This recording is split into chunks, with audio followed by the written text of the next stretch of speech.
Farewell, Ate Minda.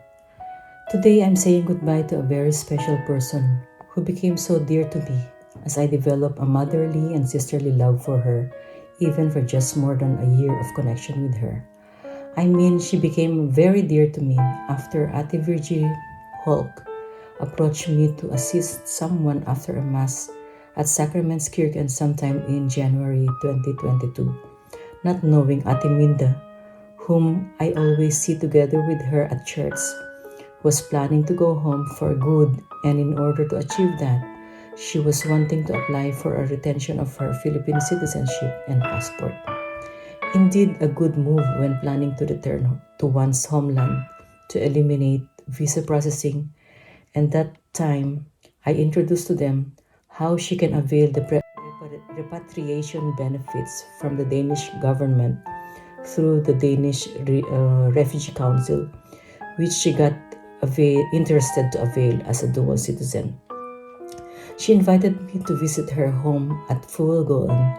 At first, I was going there with either Ate Virgie or Ate Lucia, until one day I observed she was a bit inconsistent with her plan. So then I requested for a document that stated her intention for my personal assistance and in processing her passport and other documents needed for her repatriation to the Philippines, signed by her and a witness at Lucia. However, at that time, she cannot find the three certificates required: birth certificate by Philippine Statistics Authority, the Danish citizenship, and death certificate of her husband, which were all needed for her papers.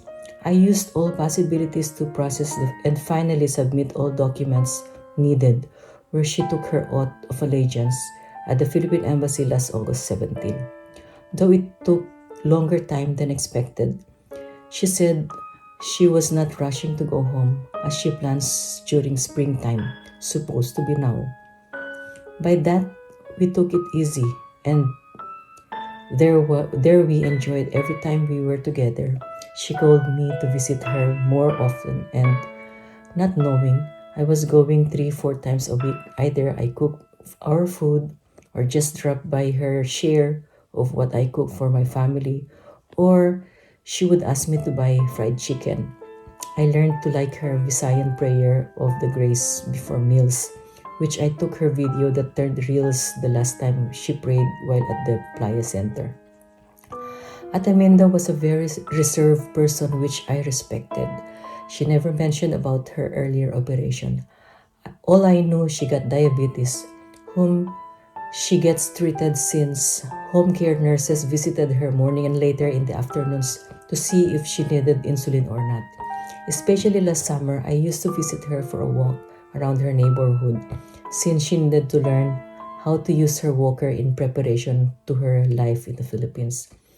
At the start, she was reluctant to do it while she used her cane, baston, a bit on denial at her age, and we just laugh about it. There were times when we were not back to her apartment when the nurses came, so they called to her and won't be able to answer her calls while her cell phone was on silent mode. Alternatively, they called her contact persons on file until one or two of her friends were not happy to get disturbed anymore. So by then, I told them to add me. So I gave my contact number where I can be called 24/7. And this happened while I was in Seattle last November when she was not opening her apartment to these health personnel since she slept earlier than scheduled, until a locksmith was needed to open the door forcefully. However, before they could do it, she slowly opened herself. At that time, they found her blood sugar was very low. She was shaking and a bit confused. I was monitoring them and asked the nurse to call for the ambulance doctor and the possibility for her to be hospitalized for observation. I got so worried as my return flight was cancelled and postponed while my contacts that I knew in Denmark, Ate Virgie and Ate Lucia, were both unavailable. When I arrived, I asked my husband to drive me to the hospital right away to see how she was and to find out directly from the nurses how she was. That was when I started to get in contact with her family in UK, who were supposed to accompany her in traveling home as nurses. So then I kept her family informed and gave them the contact numbers at the hospital and later the rehab center, where she stayed for over 2 weeks until the time she needed to transfer to a home care facility, Playa Yem, since the plan of an emergency travel to the Philippines didn't materialize. So she needed to move to this last place she stayed. That was already on the 20th of December 2022. While at Bisbibia Hospital, I've spoken to her attending doctor, where I got an overview of her health situation. They said she was bleeding and suspected her cancer record. So they arranged for a consultation at Riggs Hospital, where she was operated in 2021 and got hormonal treatments but discontinued when I've been going there. I took an earlier work schedule that day to accompany her to the specialist, so as I wanted to learn what was going on to her health situation that I know nothing about. There she was told that her cancer and the bleeding came from her lymph nodes inside her stomach, but expect more bleedings to come, that she may get radiation treatment. However, with her AIDS and cancer stage, it was too late to do more than that, may even make her pain and back then she declined to undergo chemotherapy after her operation.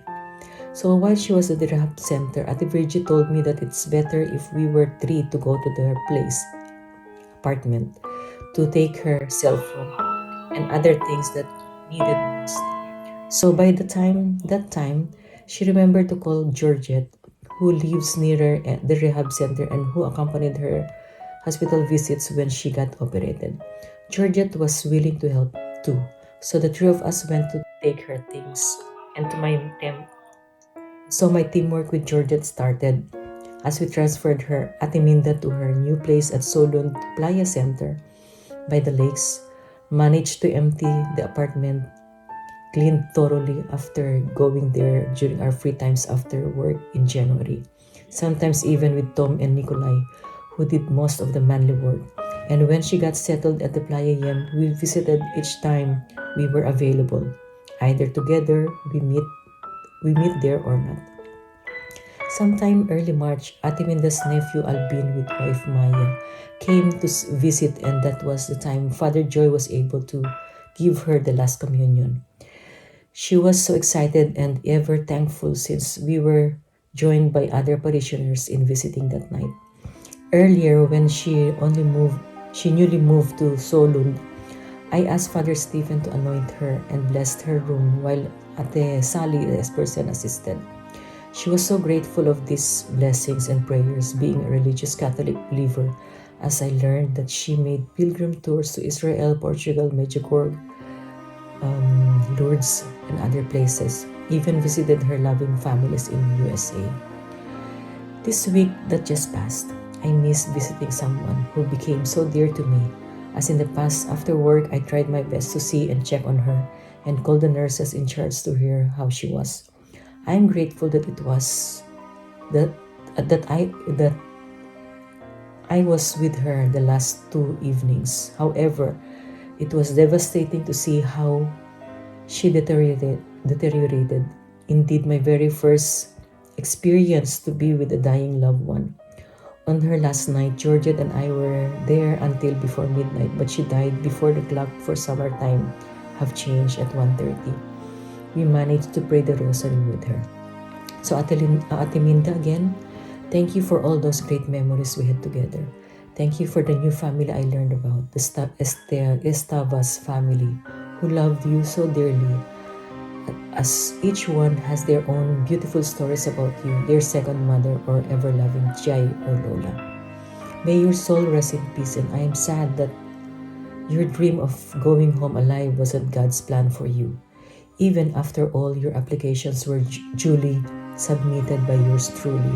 However, God made this way in knowing you better and closer to you.